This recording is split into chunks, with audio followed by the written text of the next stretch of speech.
तो समाधान भी तो हमारे पास है। क्या रिश्तों को तोड़ना समाधान है?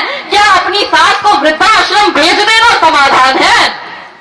क्या भाई को भाई से अलग करना समाधान है? पर क्योंकि एकता कपूर की सीरियल से ये सारा सीखा है तो परिवार टूट गया। एकता कपूर ने शादी किससे की किसी को नहीं पता, बच्चा किसका है वो भी किसी को नहीं पता।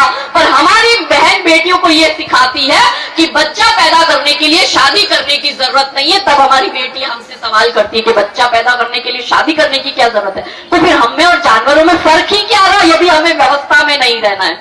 वो फेमिनिज्म के नाम पर ओटीटी प्लेटफॉर्म जो नौकरी करती हुई बहनें हैं उनका दिमाग कैसे खराब करता है। एक हाथ में दारू का ग्लास, एक हाथ से सिगरेट फूको, अंग्रेजी में गालियां बको क्योंकि तुम वर्किंग वुमेन हो, तुम नौकरी कर रही हो तो पति तुम्हारे पैर की जूती, सास ससुर तुम्हारे पैर की जूती, ये समाज तुम्हारे पैर की जूती है। आई एम समथिंग वाला रुबाब रखकर मैं पढ़ी लिखी, मैं लाखों रुपए कमा रही हूं, मैं क्यों अपने ससुराल वालों का सुनूं?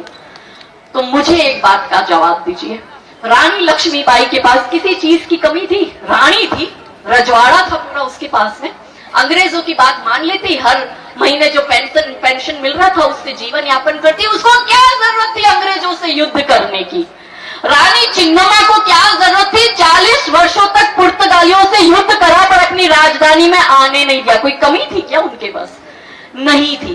पर ये इतिहास हमारी बहन बेटियों को नहीं बताना है और इसी के कारण हमारे जो देश में अभी जो परिवार व्यवस्था टूट रही है वो इसका सबसे बड़ा जीता जागता उदाहरण है। तो मेरी बेटियों, मेरी बहनों, हे भारत की बेटी जागो, मैं तुम्हें जगाने आई हूँ।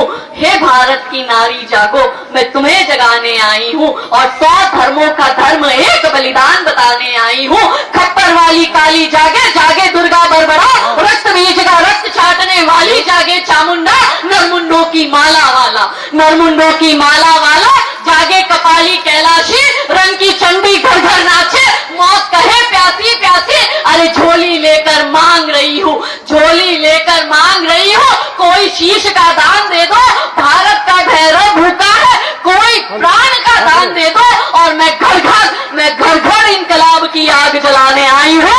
हे भारत की बेटी जागो, मैं तुम्हें जगाने आई हूँ। हे भारत की नारी जागो, मैं तुम्हें जगाने आई हूँ। जितने भी देश में घटनाक्रम हुए हैं या जो भविष्य में होने वाले हैं सारे महिलाओं से रिलेटेड है।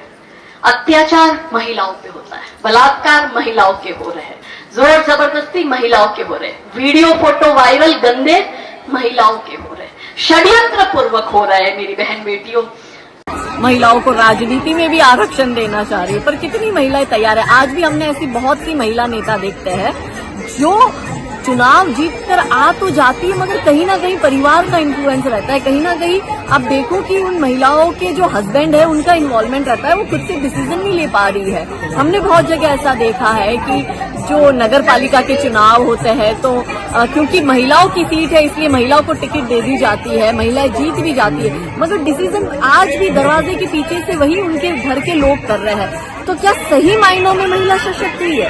हर जगह ऐसा नहीं मगर कुछ जगह ऐसा है। तो केंद्र तो अपने लिए नीतियां निकाल कर काम कर रहा है मगर महिलाओं को खुद भी तो थोड़ा जागरूक होना पड़ेगा, कंफर्ट जोन से बाहर निकलना पड़ेगा, समाज के हित में कार्य करने पड़ेंगे और सबसे पहले महिलाओं को महिला हित में कार्य करने पड़ेंगे। लव जिहाद पर आप देखो सदन में कोई चर्चा नहीं कर रहा है, जो सबसे बड़ा इशू है, विमेन सेंट्रिक इशू है। अगर इस देश में बेटियों को प्यार के नाम पर मारा जा रहा है, काटा जा रहा है, जलाया जा रहा है, बेचा जा रहा है, प्रोस्टिट्यूशन में धकेला जा रहा है, 35 टुकड़े हो रहे, तो वो चिंता कौन करेगा?